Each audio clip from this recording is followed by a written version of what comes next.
आज हम नक्शे पर पाकिस्तान और इंडिया को दो अलग मुल्कों की तरह देखते हैं, लेकिन क्या आप जानते हैं कि सिर्फ 80 साल पहले सूरत हाल बिल्कुल मुख्तलिफ थी। दिल्ली से लाहौर और कराची से मुंबई तक सब एक ही मुल्क था। लोग एक ही ट्रेन में सफर करते थे, एक ही बाजार से सौदा सल्फ खरीदते थे और सरहद नाम की कोई चीज मौजूद नहीं थी। लेकिन फिर 1947 की वो गर्म दोपहर आई जिसने सदियों का साथ चंद घंटों में खत्म कर दिया। ये कहानी सिर्फ दो मुल्कों के बनने की नहीं है, बल्कि ये कहानी है उन करोड़ों इंसानों की जिनकी जिंदगी एक रात में बदल गई। सवाल यह है कि आखिर ये लकीर खींची किसने? इस शख्स का नाम था सिरिल रैडक्लिफ, जो एक बरतानवी वकील था। हैरत की बात यह है कि रैडक्लिफ इससे पहले कभी हिंदुस्तान नहीं आया था और उसे यहाँ के जुग्राफिये, सकाफत या लोगों के बारे में कुछ मालूम नहीं था। उसे सिर्फ 5 हफ्ते दिए गए कि वो दुनिया की सबसे पेचीदा सरहद का फैसला करे। उसने एक बंद कमरे में बैठकर पुराने नक्शों पर कलम चलाया। उसे ये भी मालूम नहीं था कि उसकी खींची हुई लकीर किसी का घर बीच में से काट रही है या किसी का खेत एक मुल्क में और कुआं दूसरे मुल्क में छोड़ रही है। रैडक्लिफ खुद इस बंटवारे के नतायज से इतना खौफजदा था कि वो तकसीम के फौरन बाद अपना सामान समेटकर इंग्लैंड चला गया और अपनी फीस लेने से भी इनकार कर दिया। जब 14 और 15 अगस्त की दरमियानी रात आजादी का ऐलान हुआ तो खुशी के साथ एक खौफनाक लहर भी आई। करोड़ों लोगों को अचानक मालूम हुआ कि वो रातों रात अपने ही घर में अजनबी बन गए हैं। तारीख की सबसे बड़ी हिजरत शुरू हुई। लोग पैदल, बैलगाड़ियों और ऐसी ट्रेनों में निकल पड़े जिनकी छतों पर भी तल धरने की जगह नहीं थी। वो घर जिनकी चाबियां बुजुर्गों ने अपने सीने से लगा रखी थीं कि शायद चंद दिनों में हालात ठीक होंगे और हम वापस आ जाएंगे, वो घर हमेशा के लिए पीछे छूट गए।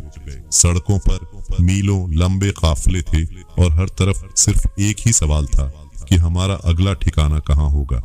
आपको ये सुनकर हैरत होगी कि बंटवारा सिर्फ जमीन का नहीं था, बल्कि हर छोटी बड़ी चीज का था।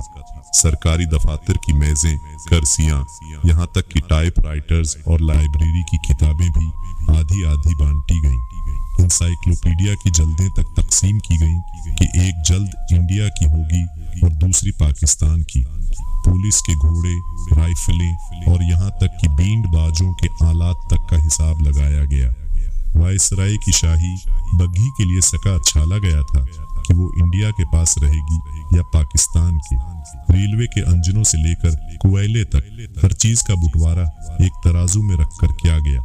तकसीम का ये अमल इतना अजीब था कि जेलों में कैदियों और पागल खानों में मरीजों तक को बांटा गया। यहाँ तक कि मुल्क की करेंसी के नोटों पर भी फर्क पड़ा। चूंकि शुरू में पाकिस्तान के पास अपने नोट छापने की मशीनें नहीं थी, इसलिए इंडिया के पुराने नोटों पर ही गवर्नमेंट ऑफ पाकिस्तान की मुहर लगाकर कई महीनों तक काम चलाया गया।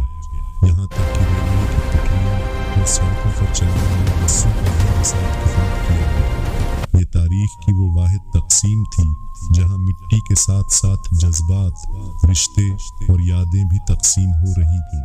आज दहाइयों बाद भी वो लकीर इतनी ही गहरी है, लेकिन तारीख हमें बताती है कि सरहदें जमीन पर तो खींची जा सकती हैं, मगर लोगों के दिलों और एक जैसी तहजीब पर नहीं।